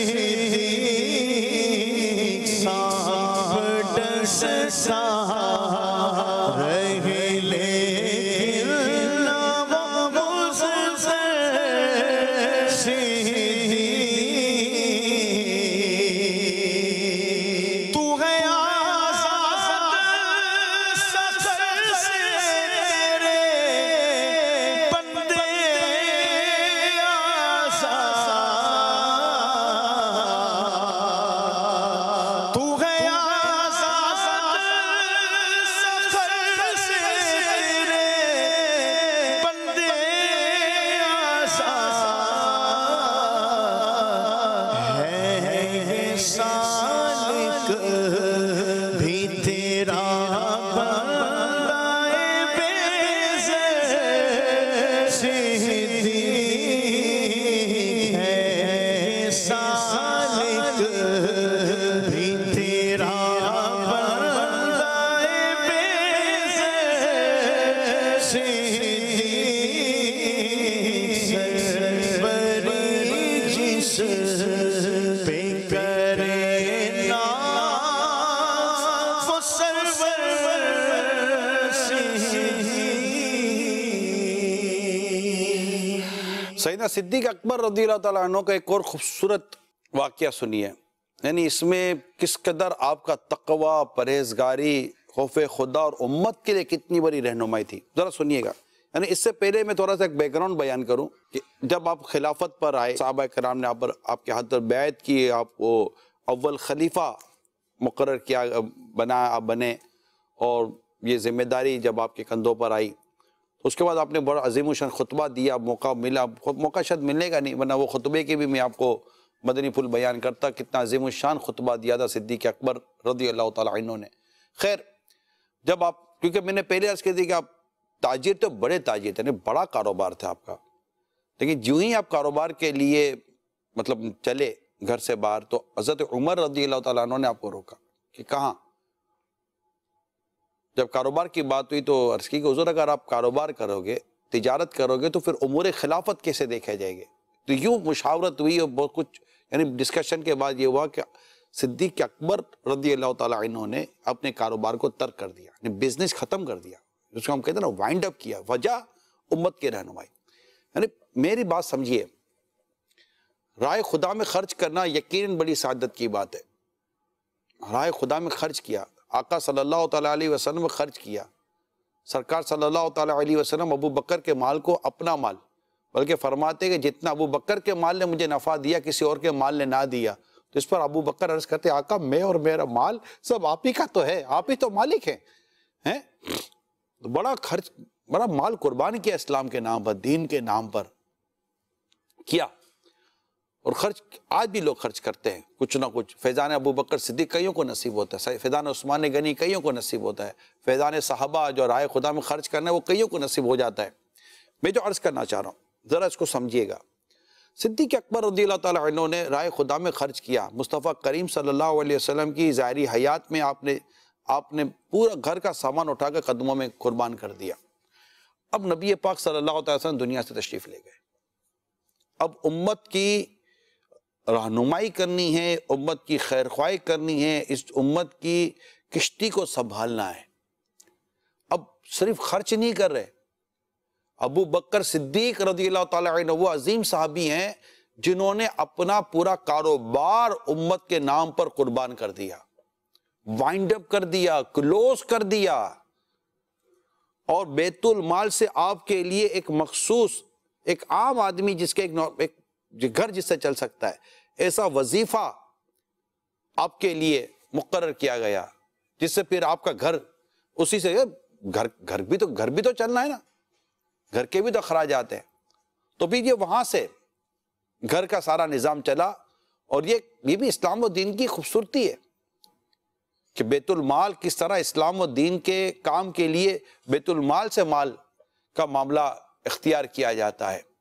تو یہ سارا ہوا، ٹھیک ہے۔ اب یہ چلتا رہا، ایک مرتبہ کا واقعہ ہے کہ آپ کے گھر میں حلوہ پکا، تو جب پوچھا گیا کہ حلوہ کیسے، تو عرض کی گئی کہ وہ جو بیت المال سے جو وظیفہ ملتا ہے اس سے کچھ بچا کر اتنا بچ گیا کہ حلوہ بن گیا۔ تو آپ نے فرمایا اس کا مطلب اتنا بچ جاتا ہے کہ حلوہ بن جائے، آپ نے وہ رقم بھی بیت المال میں سے جو آتی تھی وہ کٹوا دی کہ مجھے یہ بھی نہیں چاہیے۔ یہ ابھی آپ کا تقویٰ تھا، یہ آپ کا تقویٰ تھا، آپ کی پرہیزگاری تھی۔ آگے سنیے، آپ کی سیرت پاک کا یہ انتہائی اہم ترین پہلو میں بیان کرنے جا رہا ہوں۔ اب وقت ہوا آپ کے وصال پاک کا، آپ دنیا سے رخصت ہو رہے ہیں، وفات ہو رہی ہے، خلیفہ وقت، خلیفۃ المسلمین، مسلمانوں کے خلیفہ، یہ اب دنیا سے جب تشریف لے جا رہے ہیں، دنیا سے جب پردہ فرما رہے ہیں، آپ کا انتقال کا وقت ہو رہا ہے، تو لکھا ہے کہ آپ رضی اللہ تعالیٰ عنہ نے سیدتنا عائشہ صدیقہ رضی اللہ تعالیٰ عنہ سے کہا میری وفات کے بعد گھر میں جو کچھ موجود ہے وہ بیت المال میں جمع کروا دیا جائے، ٹھیک ہے۔ اب جب دیکھا گیا کہ گھر میں کیا موجود ہے، تو گھر میں کیا موجود تھا؟ ایک چادر جو 5 درہم سے بھی کم قیمت کی تھی، ایک حبشی لونڈی جو ان کے بچے کو دودھ پلاتی تھی، ایک سیاہ غلام، اور ایک پانی لادنے والا اونٹ گھر میں موجود تھا۔ یہی کل ان کا سامان تھا، وقت کے خلیفۃ المسلمین، پہلے خلیفہ کا یہ کل سامان تھا، ٹھیک ہے۔ یہ ہوا، ام المومنین عائشہ صدیقہ رضی اللہ تعالی عنہ نے یہ سارا سامان سید عمر رضی اللہ تعالیٰ عنہ جو امیر المومنین بنے آپ کے بعد، دوسرے خلیفہ حضرت عمر رضی اللہ تعالیٰ عنہ، تیسرے خلیفہ حضرت عثمان غنی رضی اللہ تعالیٰ عنہ، چوتھے خلیفہ حضرت سیدنا مولا علی مشکل کشا شیر خدا کرم اللہ تعالیٰ وجہ الکریم، ٹھیک ہے۔ تو ابو بکر صدیق رضی اللہ تعالیٰ عنہ کے بعد سید عمر رضی اللہ تعالیٰ عنہ امیر المومنین بنے، سیدتنا عائشہ صدیقہ رضی اللہ تعالیٰ عنہ نے یہ سامان ان کو بھجوا دیا۔ حضرت عمر رضی اللہ تعالیٰ عنہ سامان کی قیمت بیت المال کو بذات خود ادا کر دی، اور سامان اہل خانہ کو واپس بھجوا دیا، اور ساتھ ہی کیا کہا یہ سنیے گا۔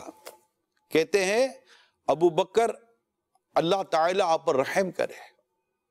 آپ نے اپنے بعد والے آنے والے حکمرانوں کو سخت امتحان میں ڈال دیا. یعنی اتنا تقوی، اتنی پرہیزگاری، اتنی احتیاط کے ساتھ یہ سارے معاملات بیت المال کے، یعنی کہ بیت المال مسلمانوں کی جو زکاتیں، مسلمانوں کا جو ہوتا تھا یہ جمع ہوتا تھا. اس کے لیے عاملین ہوتے تھے جو زکات جمع کرتے تھے، صدقات جمع کرتے تھے، اور اس سے اور دیگر سے بیت المال بنتا تھا. یعنی مسلمانوں کی پھر وہاں سے مدد ہوتی تھی، مشاعرے جاتے تھے، وظیفے جاتے تھے، مسلمانوں کی خدمات ہوا کرتی. مطلب پوری ریاست کا ایک کام، ریاست کا نظام چلا کرتا تھا اس مال کے ساتھ، اور یہ بیت المال ہوتا تھا. اور اس مال کے تعلق سے مجھے یاد آ رہا ہے قرآن کریم کی ایک آیت ہے. فرمایا کہ زمین اس دن اپنے راز بیان کرے گی، اپنے راز اگل دے گی، جو کچھ اس پر ہوا نیکی یا بدی زمین بیان کرے گی. اس آیت کریمہ کی ایک تفسیر میں لکھا تھا کہ حضرت مولا علی شیر خدا علی المرتضی کرم اللہ تعالی وجہ الکریم امیر المومنین تھے. آپ بھی بیت المال سے جو آپ کام ہوتے تھے، تو آپ کے بارے میں لکھا ہے کہ آپ بیت المال کو جب بانٹتے تھے، جب مال تقسیم فرماتے تھے تو بیت المال جہاں جمع ہوتا ہے، یعنی مال جہاں جمع ہوتا تھا، بیت گھر، تو وہ جہاں مال جمع ہوتا تھا اس جگہ پر آپ 2 رکعت نفل پڑھتے تھے. تقسیم کرنے کے بعد 2 رکعت نفل پڑھنے کے بعد آپ کیا کہتے تھے، یہ سنیے گا.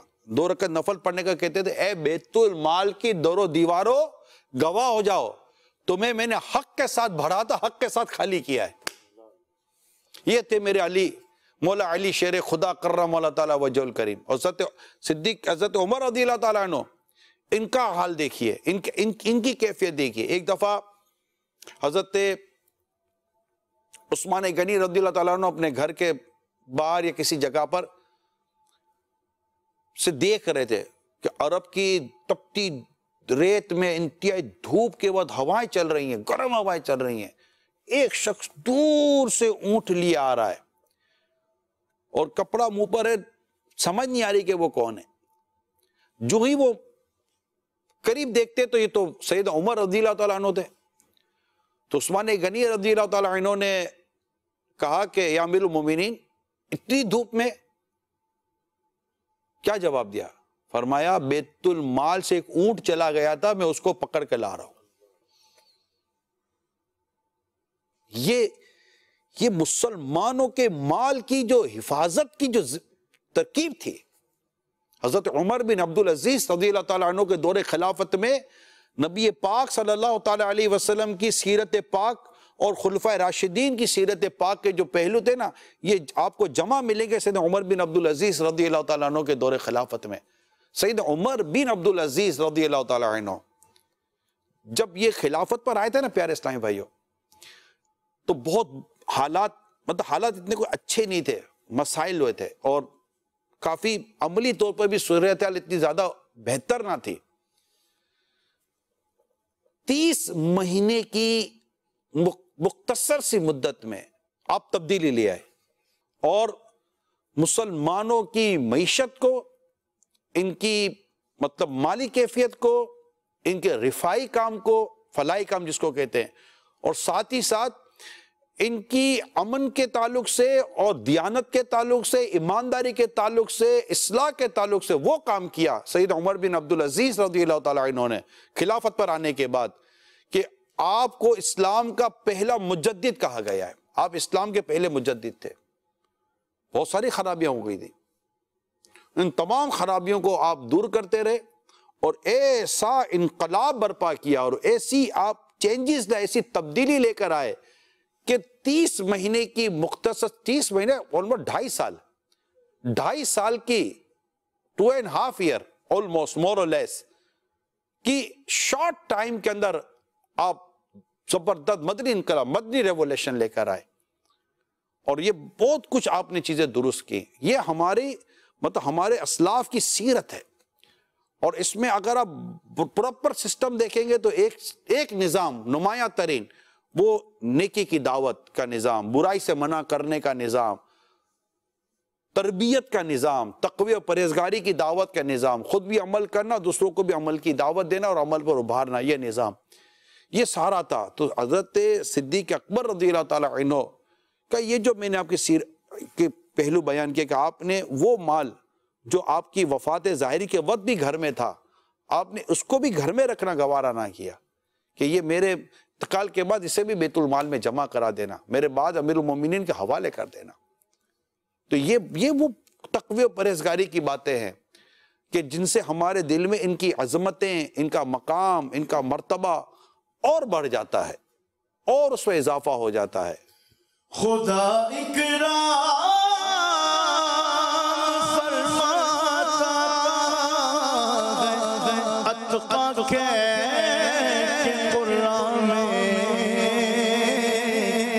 خدا اکرام فرماتا ہے اتقا کے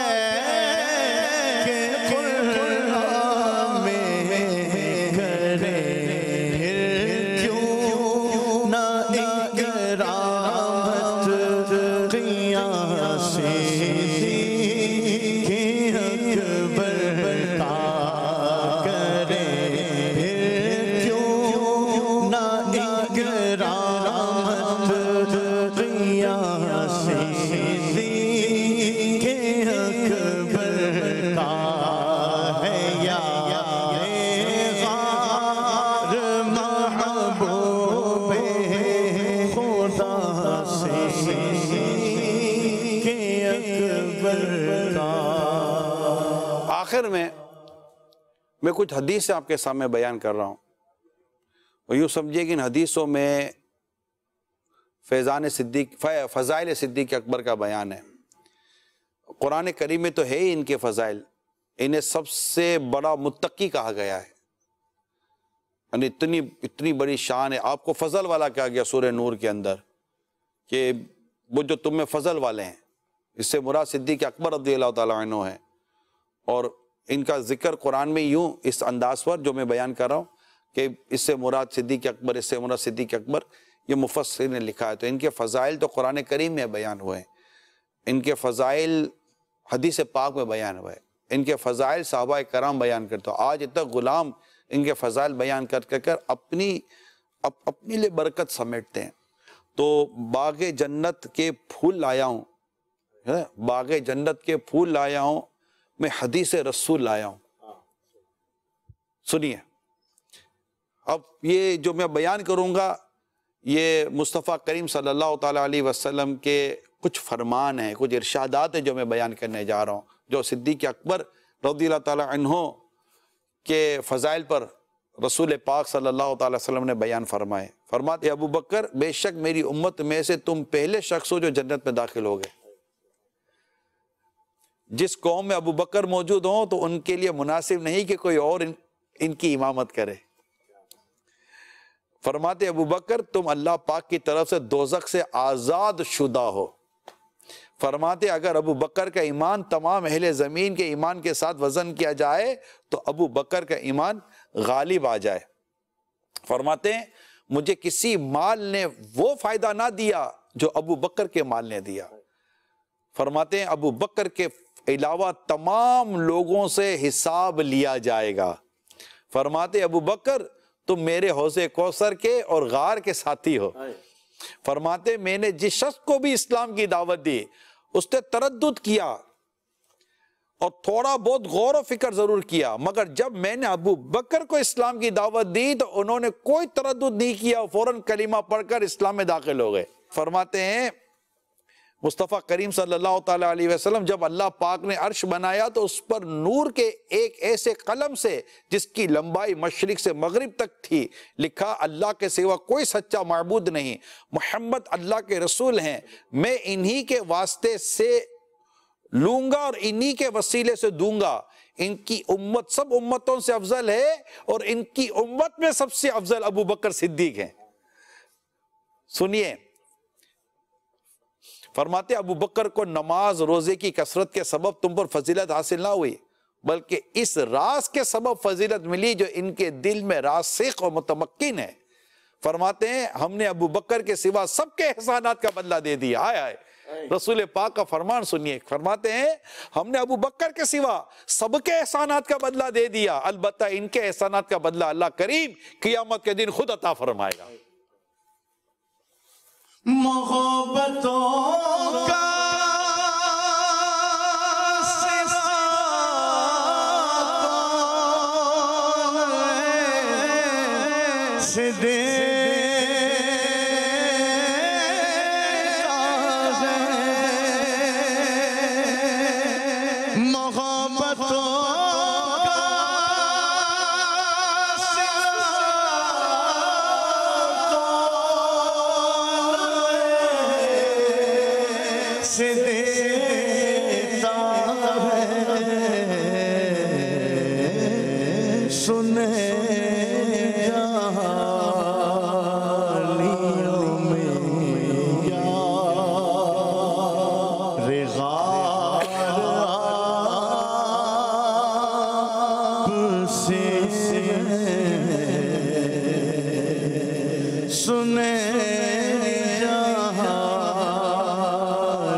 ساری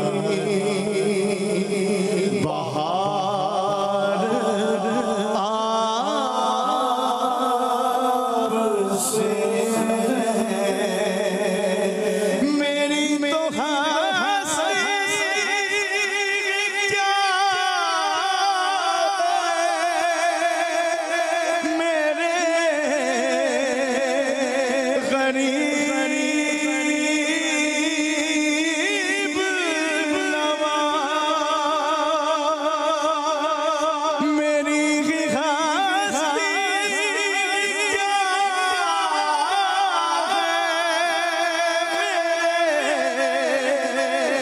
غریب نواز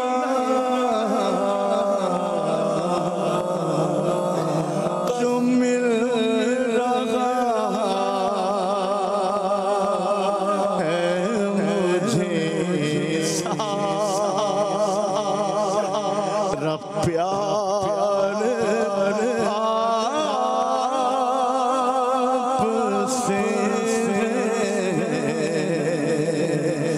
جو مل رہا ہے مجھے سارا پیار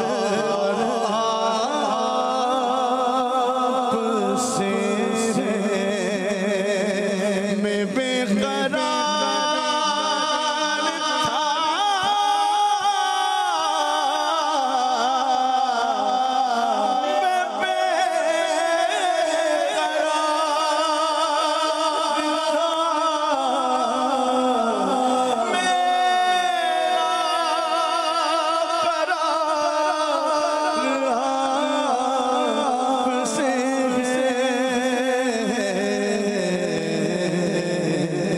حضور میری تم ساری بہار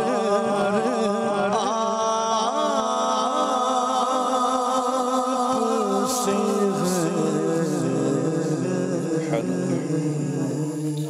ماشاءاللہ صدیق اکبر رضی اللہ تعالیٰ عنہ کے فضائل مصطفیٰ کریم صلی اللہ تعالیٰ علیہ وسلم نے جو بیان فرمائے ان کا سلسلہ جاری ہے۔ فرماتے بے شک تمام لوگوں سے بڑھ کر اپنی جان و مال سے میرے ساتھ اس نے سلوک ابو بکر نے کیا ہے۔ میری امت میں سے امت کے حال پر سب سے زیادہ مہربان ابو بکر ہے۔ اللہ پاک جو آسمان کا مالک ہے اس بات کو ناپسند فرماتا ہے کہ ابو بکر صدیق زمین پر غلطی کرے۔ فرماتے جسے دوزخ سے آزاد شخص کو دیکھنا ہو وہ ابو بکر کو دیکھ لے۔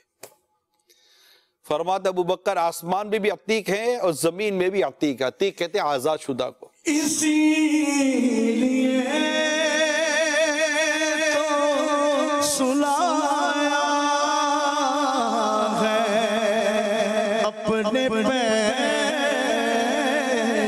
میں، اسی لیے تو سلایا ہے اپنے پہلو میں کہ یار غار کا رتبہ حضور جانتے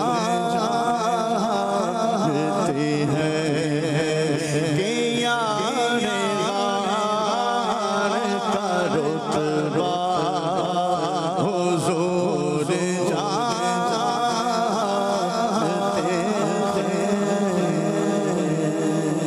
ہیں۔ فرماتے ہیں اے اللہ تو نے ابو بکر کو غار میں میرا رفیق بنایا، انہیں جنت میں بھی میرا رفیق بنا دے۔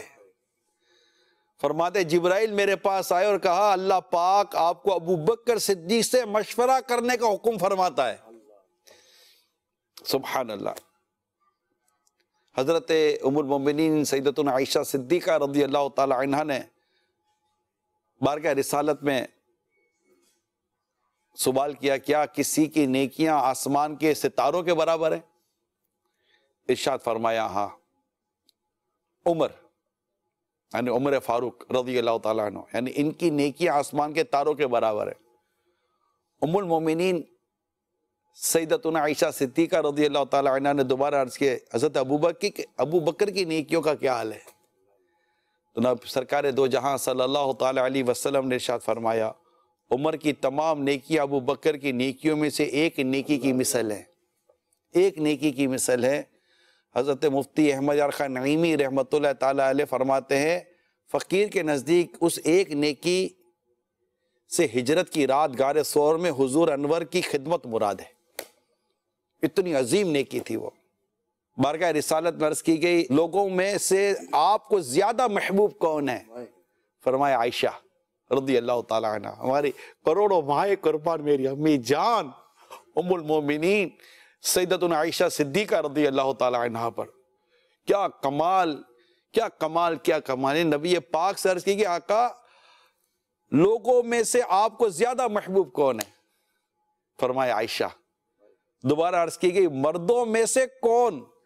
ارشاد فرمایا ان کے والد یعنی ابو بکر صدیق رضی اللہ تعالیٰ عنہ۔ تو پیارے اسلامی بھائیوں نے کوشش کی چند ایک واقعات، فضائل ابو بکر صدیق رضی اللہ تعالیٰ عنہ کے بیان کیے اور ان کا مقام و مرتبہ کس قدر اعلیٰ ہے اللہ کی بارگاہ میں، رسول پاک کی بارگاہ میں، اور صحابہ کرام علیہم رضوان کی جناب میں ابو بکر صدیق رضی اللہ تعالیٰ کیا مقام مرتبہ ہے۔ یہ اس کی کچھ باتیں میں نے بیان کی ہیں۔ اللہ تعالیٰ فیضان صدیق اکبر رضی اللہ تعالیٰ عنہ سے مالا مال فرمائے۔ اللہ کریم سیدنا صدیق اکبر رضی اللہ تعالیٰ عنہ کی برکتوں سے آپ کو مجھے مالا مال کرے۔ ان کے کرم سے اللہ بس ایسا ہو جائے کہ ہم اچھے ہو جائیں، نیک ہو جائیں اور ہماری مغفرت ہو جائے، سب اچھا ہو جائے پیارے حبیب کے صدقے میں۔ اور اللہ کریم اس ذکر پاک کو اپنی رحمت سے قبول فرمائے اور آپ کی میری دنیا اور آخرت بہتر فرما دے اللہ کریم، آمین بجاہ نبی الامین صلی اللہ تعالیٰ علیہ وآلہ وسلم۔ اجازت دیجیے انشاءاللہ مدنی چینل کے دیگر سلسلے ہوں گے اور ہفتے کو انشاءاللہ مدنی مذاکرے کا سلسلہ ضرور ملاحظہ کیجیے گا۔ اللہ عمل کرنے کی توفیق عطا فرمائے، نیکی اور تقوی پرہیزگاری اختیار کرنے کا اللہ کریم آپ کو مجھے توفیق عطا فرمائے، آمین بجاہ نبی الامین صلی اللہ تعالیٰ علیہ وآلہ وسلم۔ صلو علی الحبیب صلی اللہ تعالیٰ علی محمد۔